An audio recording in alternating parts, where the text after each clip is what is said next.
रंगपुर रंगीली नदी के किनारे बसा एक छोटा सा गांव, जहां हरे भरे पेड़ पौधे और खिलखिलाते खेत नजर आते हैं। और इसी गांव में अपने परिवार के साथ रहती है एक प्यारी सी लड़की, जिसका नाम है रिद्धि। रिद्धि एक शर्मीली, दयालु और समझदार लड़की है। उसे स्कूल जाना और किताबें पढ़ना बहुत पसंद है। रिद्धि अपने माता पिता और छोटे भाई नील के साथ रहती है, जो यूं तो रिद्धि से छोटा है मगर शरारत करने में उतना ही बड़ा। एक सुबह रिद्धि स्कूल के लिए अपना बैग तैयार कर रही थी, तभी नील बाहर की तरफ ये कहते हुए दौड़ पड़ा कि दीदी, आज तो मैं तुमसे पहले स्कूल पहुंच जाऊंगा।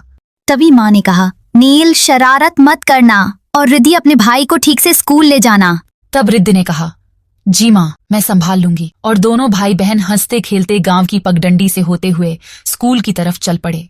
रिद्धि स्कूल जाना तो पसंद करती थी, लेकिन वहां कुछ बच्चे उसे बहुत परेशान करते थे। क्लास में कुछ लड़कियां अक्सर उसका मजाक उड़ाती थीं।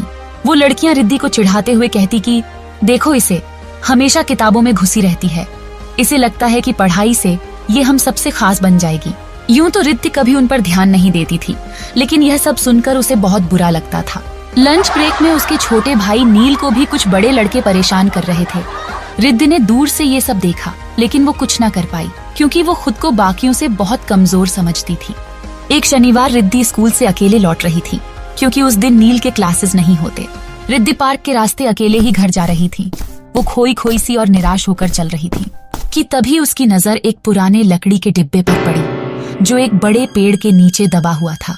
रिद्धि सोचने लगती है कि आखिर ये क्या चीज है, लेकिन जैसे ही उसने डिब्बे को छुआ, वो सुनहरी रोशनी से चमकने लगा। रिद्धि घबरा जाती है, लेकिन हिम्मत जुटाकर डिब्बे को खोलने की कोशिश करती है। डिब्बा अपने आप ही खुल जाता है और अंदर से एक सुनहरा ब्रेसलेट बाहर आता है।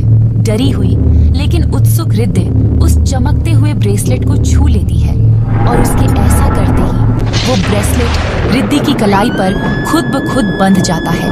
अचानक एक चमकदार रोशनी उसके आसपास घूमने लगती है और उसके कपड़े किसी सुपर हीरो के कपड़ों में बदल जाते हैं। अब रिद्धि कुछ अलग ही लग रही थी। उसके चेहरे पर एक मास्क भी आ गया था। ये सब देख रिद्धि डरकर भागने की कोशिश करती है, लेकिन वो ये देखकर हैरान हो जाती है कि वो उड़ रही है। रिद्धि को ये सब सपना ही लगता है, लेकिन जब वो और ऊपर उड़ने लगती है, तब उसे यकीन होता है कि वो अब सचमुच उड़ सकती है। कि तभी अचानक पार्क के एक कोने में उसने देखा कि कुछ बड़े लड़के फिर से नील को घेरकर उसे परेशान कर रहे हैं। ये देख रिद्धि अपने आप को कहती है कि अब बहुत हो गया, और वो तेजी से उड़ते हुए नील की ओर बढ़ जाती है और उन बदमाशों के सामने खड़ी हो जाती है। उसकी लाल केप हवा में लहरा रही थी, बिल्कुल एक सुपर हीरो की तरह। रिद्धि ने गुस्से से कहा, छोड़ दो नील को। लड़के उसे देखकर चौंक गए, लेकिन कोई उसे पहचान नहीं पाया। वो लड़के कहने लगे, ये कौन है? अरे देखो देखो दोस्तों, रंगपुर में नया सुपर हीरो आया है, और उसका मजाक उड़ाने लगे। लेकिन अब रिद्धि डरने वाली नहीं थी। उसके पास उसके ब्रेसलेट की शक्ति थी। उसने एक एक कर सभी लड़कों की पिटाई कर दी। उसने लातों और मुक्कों की बरसात कर दी, और सभी बदमाश वहीं ढेर हो गए। नील ने अपने आंसू पोंछे और अपनी मदद करने वाली सुपर हीरो को धन्यवाद कहा, लेकिन वो तब चौंक गया जब उसने इस सुपर हीरो की उंगली पर वही अंगूठी देखी जो रिद्धि हमेशा पहनती थी। नील ने अचंभित आवाज में कहा, दीदी, क्या ये तुम हो? रिद्धि ने हल्की मुस्कान दी और अपने होठों पर उंगली रखकर कहा, श्श नील, ये हमारा सीक्रेट है, किसी को बताना नहीं। नील ने खुशी से कहा, वाह दीदी, तुमने उन बदमाशों की क्या जबरदस्त धुलाई की। धूम धड़ाम डिशुम। रिद्धि ने हंसते हुए उससे कहा, अच्छा, चलो अब घर चलते हैं। ये कहकर रिद्धि ने अपने ब्रेसलेट को छुआ, और एक चमकदार रोशनी के साथ वो फिर से अपने पुराने रूप में आ गई, और दोनों भाई बहन हंसते खेलते अपने घर की ओर चल पड़े। तो बताओ नील, ये कहानी हमें क्या समझाती है?